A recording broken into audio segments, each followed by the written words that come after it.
ბავშვები ცოდვა, ახალგაზრდები სად მიდიხართ, რა გინდათ სოფელში. ბავშვები არ დაღუპოთ. ბავშვი ქალაქი უნდა რაღაცა სხვადასხვა განვითარების. მოგიხდათ ამ წნეხის გავლა? კი, როგორ არა ის შიდა წრიდანაც და ასე ვთქვათ, საერთოდ რომ არაფერს კავშირში არა, ისეთი ადამიანის გაძლევს ასეთ გულითად რჩევებს. ხო და ეს კარგად ნაფიქრი, გააზრებული ნაბიჯი იყო, ამიტომ ამ წინააღმდეგობებს დიდი მნიშვნელობა არ მივანიჭეთ.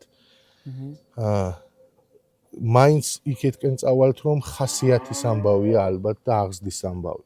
ეხლა არის ბავშვების კატეგორია და ტიპი, ვერ გააჩერებს სოფელში მაგალითად, რაღაცა 2 დღით შეიძლება, მაგრამ მობეზრდება და წავა. თუმცა დაინტერესება მათით შეიძლება, რა თქმა უნდა, ყველა ბავშვია ამის რესურსი.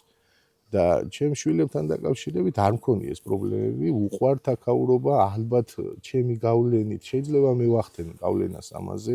ისიც მაკმაყოფილებს ამ ეტაპზე, რომ ჩემმა შვილმა მისი თვალით დაინახა, როგორ კვერცხი როგორ გადაიქცა წიწილად, წიწილი ქათმად